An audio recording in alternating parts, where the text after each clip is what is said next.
Hey friends, it's me Alyssa, and I am back with Live and Local Atlanta. Of course, download the free Odyssey app today. That's AUDACY inside the App Store, and follow Star 94 Atlanta.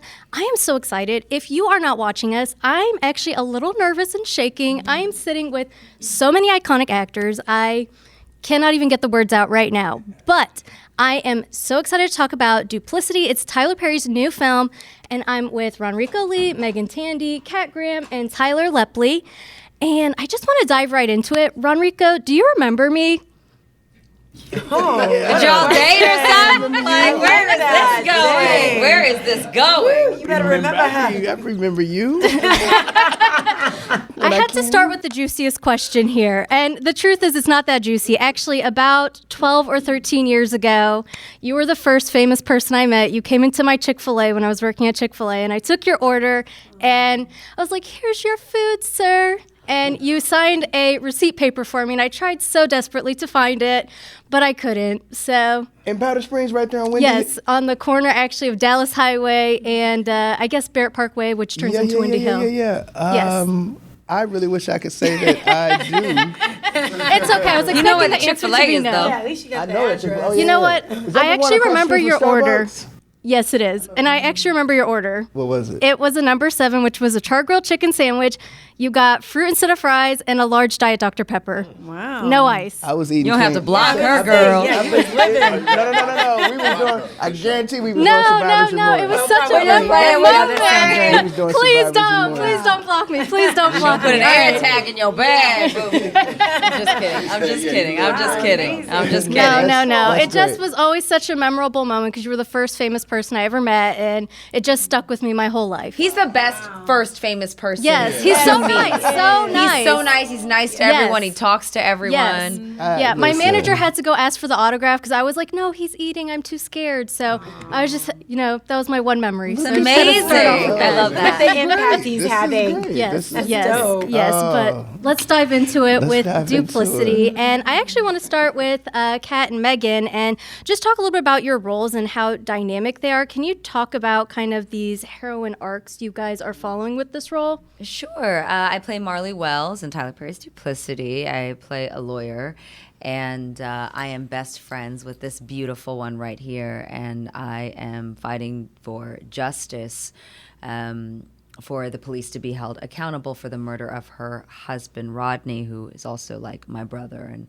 one of my best friends. So it was really a wild journey, and it takes so many twists and turns. And you want to say something? Yeah, definitely a lot of twists and turns. I play Fela, and her world just completely gets rocked when she finds out that her husband was shot by a police officer.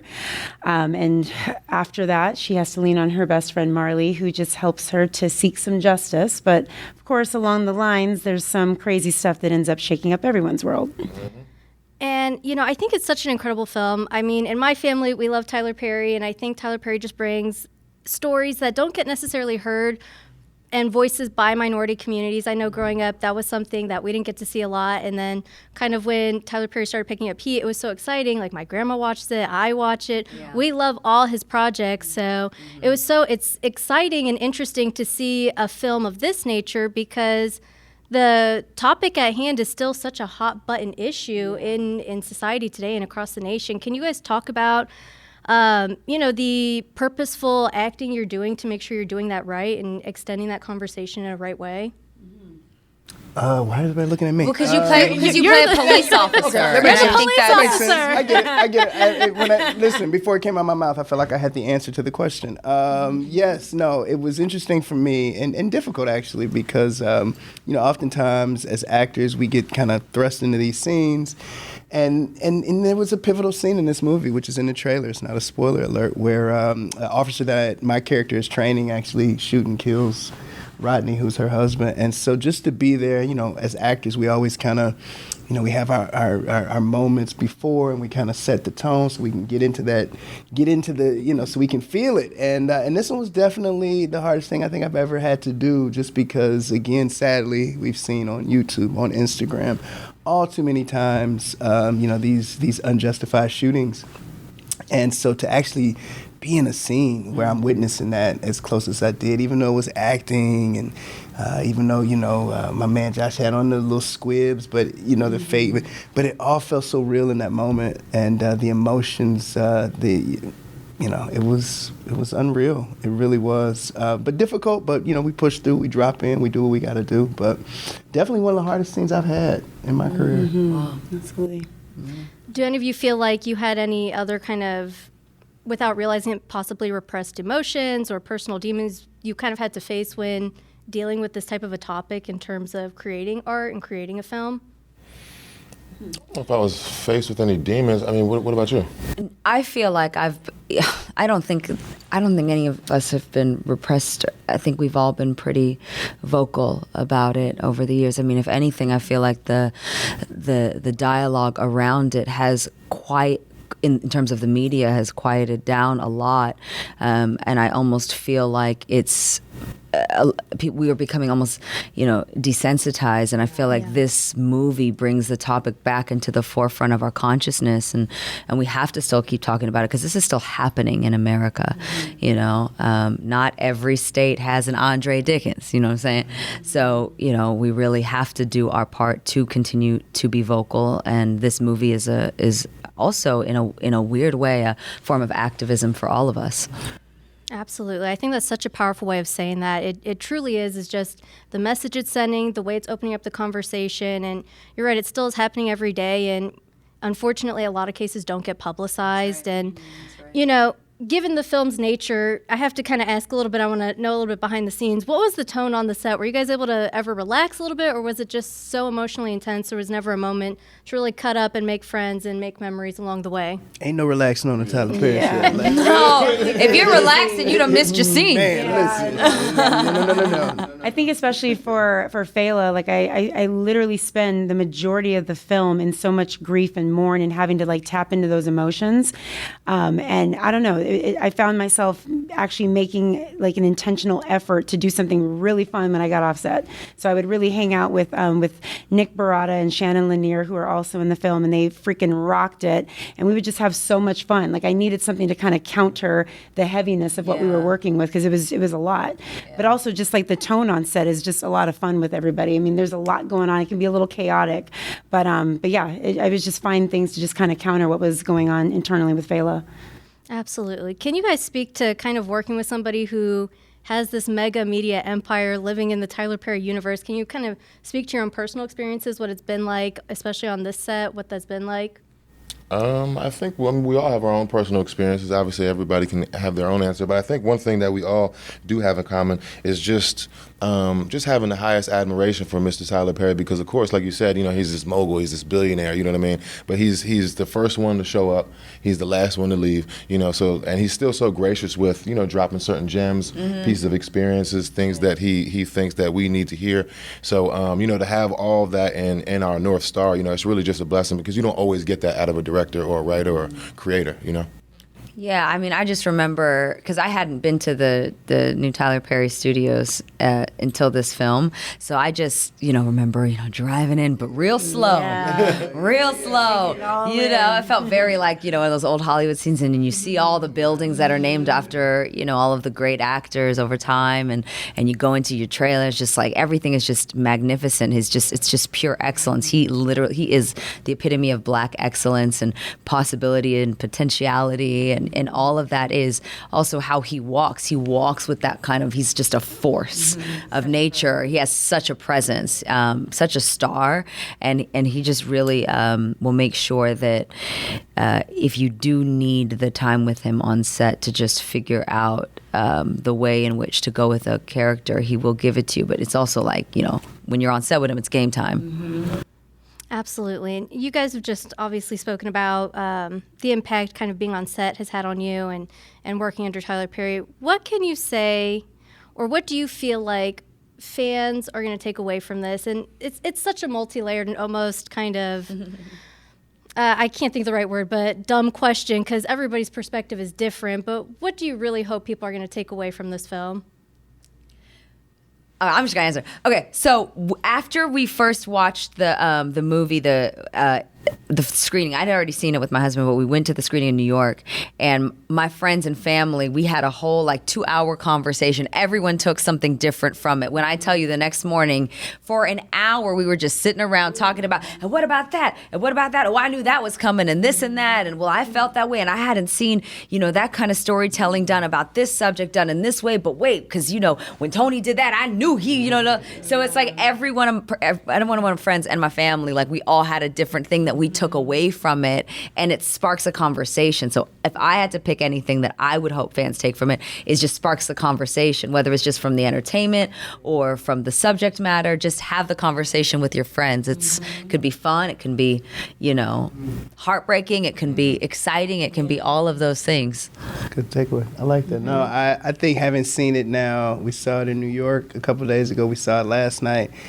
You definitely pick up on watching it a second and third time. It's so for sure. true. Yeah, Because even I for definitely us. picked up on something that his character did. I was like, ooh, and it's so subtle. Yeah. I had the same thought about you in the car in the first act. I had the same thought about you and something that you said and how In you the did the police car? thing. Yes. And I picked it up, but I didn't pick it up the first 2 Okay. times. I had to watch it a third time. I actually picked up on something that I did.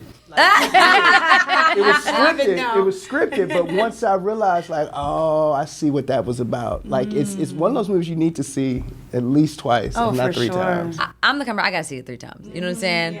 Well, they say you have to watch something, whether it's a commercial, TV show, or movie, at least 3 times to get the full message. So This one especially. This Would you say one- at least 3 times or more than 3 times? At least 3. I think at least 3. I think at least 3 because there's so many subtleties that everyone does. Bless you. I always my know God, I'm, also I'm a little so psychic sorry. when a sneeze is coming. I knew it was coming. I knew it was coming. I was trying to fight it. I'm sorry. That's never happened That's to me. Marley and me. Get that out. Yeah. Yeah, you got to there's some really cool subtleties in especially in these 2. I was just blown away. You're gonna love it. I love it. Well, Star 94, we are Atlanta's Feel Good station, so of course I want to kind of end things on a lighter note. So I'm going to throw a couple rapid fire questions at you guys, and I guess we'll just kick it off. You're going on vacation, beach or mountains? Where are you going? Beach.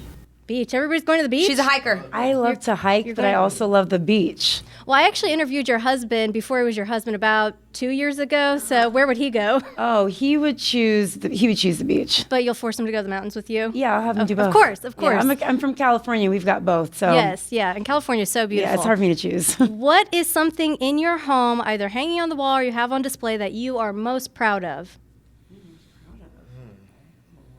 For me, it's all of my chair backs for all the jobs, all the gigs that I've had. I actually collect them, and I've been doing it from the very beginning of my career. So sometimes when I'm walking in and I see all those, I'm just like, okay, I am doing this. Kat, I'd love to know what you're thinking, because you kind of gave me this look, and I don't know if it was is this girl crazy No. or what? I look at everybody like that after 4 hours of sleep. Yeah. I just for me it's the I don't have a lot of expensive fancy stuff, right? I just don't. But I have, pictures from my refugee missions and stuff like that. And I think those mean the most to me, those memories. So I would say those, for me personally, my stuff with UNHCR, I would say. Actors work untraditional hours. Which type of food do you prefer best? Breakfast, lunch, or dinner type food? I could eat breakfast all day. Breakfast. But also when you're on set, it could be, 11 o'clock at night and they're like, it's lunch. Exactly. That's one of the most difficult parts. Yeah. It's keeping a diet. You were so good at it. You were so good at keeping yourself regimented with your health. Yeah. He's like, really? I didn't know this. Sometimes I feel like I fall off, but okay. Do you nice. feel like you have strong personal discipline? I think so. Yeah. Well, it's interesting because sometimes I'll see me being more disciplined than I think I am, and I feel like just growing up as an athlete helps out a lot. It's kind of ingrained a little bit. So yeah, I guess I would say I'm disciplined. I think self-discipline, it's one of those things, it's great when you have it, and then when you let it go, it's so hard to get it back. It's so hard, especially with So harder hard. scenes, because the second something is really difficult, I'm an emotional eater. So and Crafty is out all the time. So I'll be like, oh, I'm so stressed. Let me go get them chips. Let me just go, you know what I mean? Let me get that Cinnabon I was looking at earlier. You know what I mean? So it's really, you have to have a lot of discipline to be an actor, not just for skill sets. Absolutely. All right, this is my last question. This one always means a lot to me. When you are feeling feeling down, you had a personal loss, or something didn't go quite your way, what do you say to yourself to lift yourself back up? You know what I always say, and I say this to my kids, it's like no matter how much it hurts, 'cause especially when they hurt themselves, I say it's gonna start getting better. Watch, just wait a second. Doesn't it feel better? And they're like, yeah. And then I said, then you keep waiting. I said, why, doesn't it feel even more? Yeah, they do. So my thing is always tomorrow's gonna be better than today. You know what I mean? Yeah, that's nice. That's really sweet. I've been reading this Mel Robbins thing called "Let Them," but also just like it's a really good, and I think so many of us, especially women, are really hard on ourselves. And when something's going really wrong, we look at ourselves and be like, we did it, or we caused it, or we couldn't have, if we would have done this, it could have been avoided. And, I think that just stop not being so hard on yourself is the first thing, but also like allowing it to be a wave and not feeling like you have to change your emotion, that you can be sad and you can cry and just feel it, and it will go. It will leave. You don't have to react to it. You don't have to solve it. You don't have to call everybody about it. You just feel it and let it pass. I'm definitely on my let them era. That inspired me too. So I was like, let them, and Let God them. got him. God got him. It's like, it's so, especially when you're a control freak. Yes. I'm a Virgo, so it's like yes, I'm a Virgo too. I'm a triple Virgo. My Chinese astrological sign is also Virgo, so I would say a true Virgo. It's extremely. It's hard. You want to control everything, and it's just like things are just going to flow how they're meant to flow. Yes. Amazing. Duplicity is out today on Amazon Prime. I'm so excited. I did not get to take my husband with me to watch it, but he's going to watch it tonight. So I'm excited about that. We're going to get the popcorn ready and everything. That's so great. But how can people follow you guys, stay in touch with you if they want to become ultra true fans or remember your Chick-fil-A order 12 years later? Come on. That's pretty so good. I just have a freakish memory. I've never been tested, but I feel like I have an eidetic memory. So I'm like, maybe I should be tested. I think you should. That's brilliant. Thank you.